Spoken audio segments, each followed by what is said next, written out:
दुलाराय बर' फरायसा आफादा उदालगुरि डिस्ट्रिक्टनि लांगोनायाव सोमावसारनाय हाबाफारि लादों आरो बेयावनो आंबो दान्दिसे बाहागो लाफैबाय आरो आङो दिनैनो नुथाय नोंथांमोननो दिन्थिलांगोन नै बिथिंजाय बिटिआरनि दफाखौ मावफुंनांगौनि थाखाय दिनै मोनसे बेयाव गोख्रों सोमावसारनाय लादों आरो जोंहा बिदिनो निखिल बर' ছাত্র জনতা जिंदाबाद जिंदाबाद जिंदाबाद एबसु लं लेफ्ट एबसु लं लेफ्ट निखिल बर' ছাত্র জনতা जिंदाबाद जिंदाबाद जिंदाबाद निखिल बर' ছাত্র जनता जिंदाबाद जिंदाबाद जिंदाबाद भारत सरकार हमारे मांगे पूरी करो भारत सरकार हमारे मांगे पूरी करो अमित शाह जी अपना वादा निभाइए अमित शाह जी अपना वादा निभाइए मोदी जी अपना वादा निभाइए मोदी जी अपना वादा निभाइए हमारे मांगे पूरी करो मोदी जी हमारे मांगे पूरी करो न्याय हमें चाहिए न्याय हमें लगी बोल न्याय हमें लगी बोल অসম সরকার ন্যায় আমাক লাগিবই ভাৰত সরকার ন্যায় আমাক লাগিবই বিটিআর এখন আখৰে আখৰে ৰূপায়ণ কৰিব লাগিবই বিটিআর এখন আখৰে আখৰে ৰূপায়ণ হ'ব লাগিবই এই জুই জ্বলিছে এই জুই জ্বলিছে ন্যায় আমাক লাগিবই ন্যায় আমাক লাগিবই ন্যায় অবিহনে বিৰাম নাই ন্যায় অবিহনে নিৰাম নাই We want justice We want justice No justice, no rest No justice, no rest No justice, no rest Modi ji अपने वादा निभाइए भारत सरकार हमारे मांगे पूरी करो भारत सरकार हमारे मांगे पूरी करो अमित शाह जी अपने वादा निभाइए अमित शाह जी अपने वादा निभाइए मोदी जी अपना वादा निभाइए मोदी जी अपना वादा निभाइए বিটিআর এখন আখৰে আখৰে ৰূপায়ণ কৰিব লাগিবই বিটিআর এখন আখৰে আখৰে ৰূপায়ণ হ'ব লাগিবই এই জুই জ্বলিছে এই জুই জ্বলিছে দাবী পূৰণ নহ'লে আমি শান্ত নহ'ম দাবী পূৰণ নহ'লে আমি শান্ত নহ'ম দাবী পূৰণ নহ'লে আমি শান্ত নহ'ম নিখিল বড় ছাত্র জনতা जिंदाबाद निखिल बर' ছাত্র जनता जिंदाबाद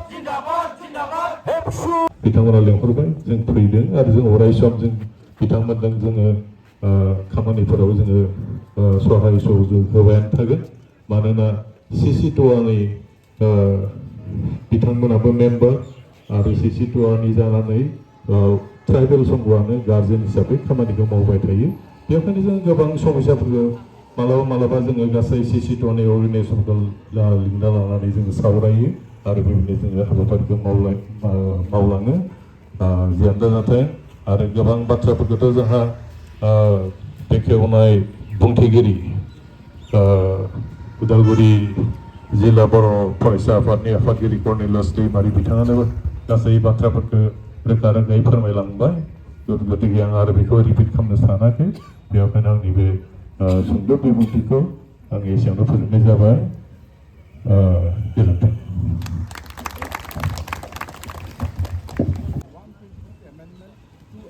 बिटिआर एकर्डनि जिबायदि मावनांगौ बे मावनांगौ हाबाफारिया माखासे मावफुंजादोंब्लाबो माखासेया मावफुंजायाखै जोङो बांसिनै नोजोर लानो हायो जे जोङो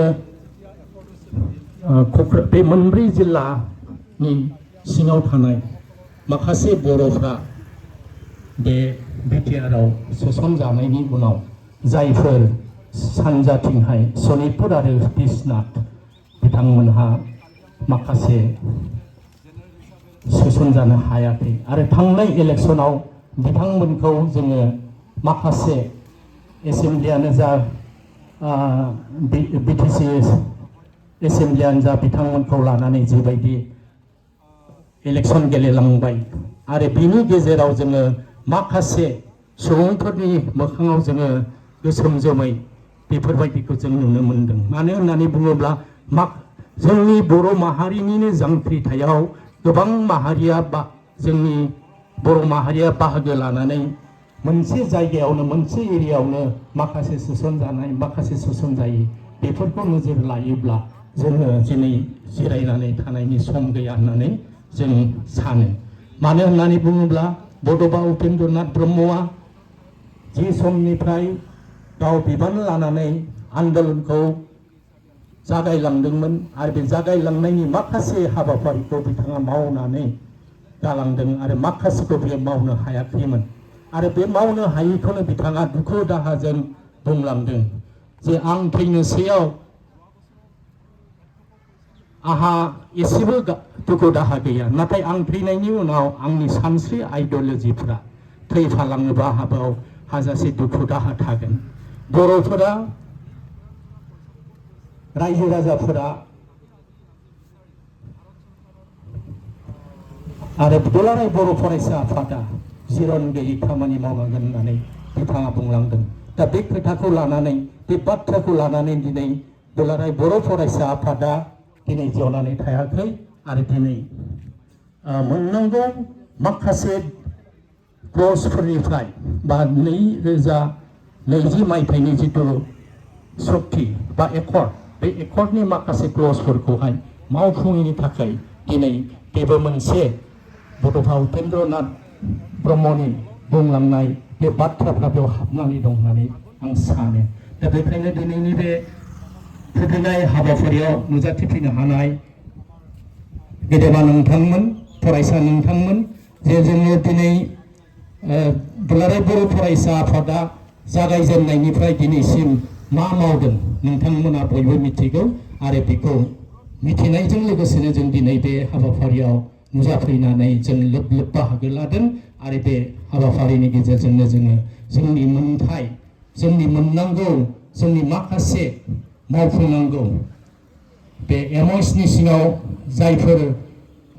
आसाम सरकार, भारत सरकार बिथांमोना जोंनो मावफुंनानै होआखै आरो बेखौ जोङो मावफुंनो थाखाय दिनै आसामाव एसेम्बलि आरो पार्लियामेन्ट दिल्लीयाव सोलिगासिनो दङ। दिनै जोङो दिनैनि बे हाबाफारिनि गेजेरजों दुलाराय बर' फरायसा आफादनि माखासे जावरिखांनाया बिथांमोननि खोमायाव आरो जोंनि बर' माहारिनि बा जोंनि हारिनि बा मोनफ्रोमबो जोंनि बिटिआरआव थानाय माहारिनि थाखाय जोङो खामानि मावनो बिथांमोनहा जायफोर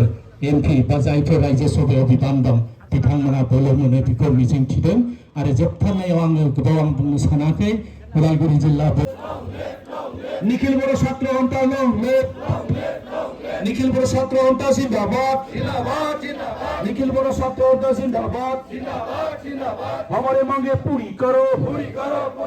मोदी जी हमारे मांगे पूरी करो, अमित शाह जी हमारे मांगे पूरी करो,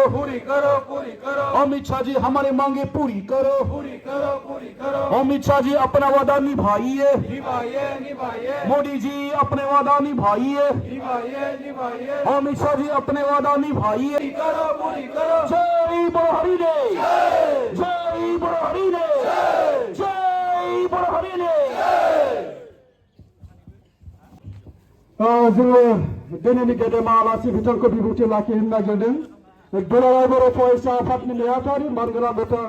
आनन्द दैमारि सार बिथांखौ आं गावनि बेसेन गोसा बिबुंथिखौ बे समाव लाखिनो थाखाय आं खावलायनाय जाबाय।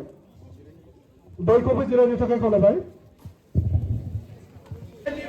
मोदी जी अपना वादा निभाइए, मोदी जी अपना वादा निभाइए, मोदी जी अपना वादा निभाइए। We want justice, we want justice, no justice, no rest, no justice, no rest.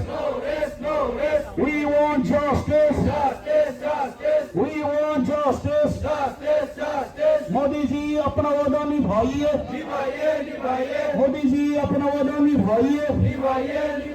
अपना वादा निभाइए, अमित शाह जी अपना वादा निभाइए,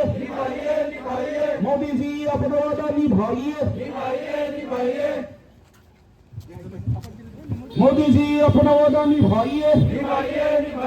अमित शाह जी अपना वादा निभाइए, मोदी जी अपना वादा निभाइए, हमारे मांगे पूरी करो, मोदी जी हमारे मांगे पूरी करो, भारत सरकार अपना वादा पूरा करो, अमित शाह जी अपना वादा पूरा करो, अमित शाह जी अपना वादा निभाइए, मोदी जी अपना वादा निभाइए, हमारे मांगे पूरी करो, हमारे मांगे पूरी करो, अमित शाह जी अपना वादा निभाइए, मोदी जी अपना वादा निभाइए, मोदी जी अपना वादा निभाइए, मोदी जी अपना वादा निभाइए, मोदी जी अपना वादा निभाइए, अमित शाह जी अपना वादा निभाइए, अमित शाह जी अपना वादा निभाइए, हमारे मांगे पूरी करो, मोदी जी हमारे मांगे पूरी करो, अमित शाह जी अपना वादा निभाइए, मोदी जी अपना वादा निभाइए, मोदी जी अपना वादा निभाइए, मोदी जी अपना वादा निभाइए, भारत सरकार हमारे मांगे पूरी करो, भारत सरकार हमारे मांगे पूरी करो। বড় ছাত্র সন্থা আজি সমগ্ৰ অসমত প্ৰতিটো জিলা সদৰত চিটি ধৰ্ণা কাৰ্যসূচী লোৱা হৈছে। এইখন কাৰ্যসূচী লোৱাৰ উদ্দেশ্যটো হ'ল আমাৰ 2020 27 জানুৱাৰীত যি ভৈৰৱী চক্ৰ হৈছিলে government of India, government of Assam আৰু অল বড়ো ষ্টুডেণ্ট ইউনিয়ন NDP চাৰিটা ফেকশ্যন আৰু UBPৰ মাজত সেই চুক্তিৰ জৰিয়তে যিখিনি মেমৰেণ্ডাম অফ ছেটেলমেণ্ট এটা হৈছিলে তাৰ যিখিনি দফাবোৰ এটা সময়সীমা তেওঁলোকে বান্ধি লোৱা হৈছিল যে উইদিন 5 year গোটেইটো দফাবিলাক ৰূপায়ণ কৰিম। আজি আমি দেখিবলৈ পালোঁ যে প্ৰায় 4-5 বছৰ উকলি গ'ল, বহুখিনি দফাবোৰ আজি পৰ্যন্ত ৰূপায়ণ কৰিবলৈ বাকী ৰৈ আছে। গতিকে আজি যিহেতু পাৰ্লিমেণ্টত চলি আছে, কিছুমান দফাবোৰ পাৰ্লিমেণ্টত পাছ কৰি ল'ব লগা আছে। গতিকে আজি এই কাৰ্যসূচীৰ দ্বাৰা গভৰ্ণমেণ্ট অফ ইণ্ডিয়া আৰু গভৰ্ণমেণ্ট অফ আছামক এটা ৰিমাইণ্ডাৰ হিচাপে দিবলৈ আমি আজি কাৰ্যসূচীখিনি লোৱা হৈছে। ওদালগুৰি জিলা নিখিল বড়ো ছাত্ৰ সন্থাই ডিষ্ট্ৰিক্ট কমিশ্যনাৰ অফিচৰ সন্মুখত সেইখন কাৰ্যসূচী লোৱা হৈছে আৰু পোনপ্ৰথমে মই ধন্যবাদ যাচিম আমাৰ ডিষ্ট্ৰিক্ট কমিশ্যনাৰ, তেখেতে যথেষ্টখিনি সহযোগ দিছে আমাৰ লগত, প্ৰশাসন বিভাগে যথেষ্টখিনি আমাৰ লগত কোঅপাৰেট কৰিছে। And we are very thankful that law and order situation আৰু প্ৰতিটো চিটুৱেশ্যনটো হেণ্ডেল কৰিবৰ কাৰণে অনাৰেবল ডিষ্ট্ৰিক্ট কমিশ্যনাৰে আমাৰ এছিষ্টেণ্ট কমিশ্যনাৰ ওদালগুৰিৰ এক্সিকিউটিভ মেজিষ্ট্ৰেট শ্ৰীমতী আনিশা বুঢ়াগোহাঁই তেখেতক নিযুক্তি কৰি দিয়া হৈছে আৰু আমাৰ মাজত উপস্থিত হৈছেহি। আমি এখন আৰণাই লেখন প্ৰথমে আদৰি ল'বলৈ ইচ্ছা কৰিছোঁ। Thank you very much.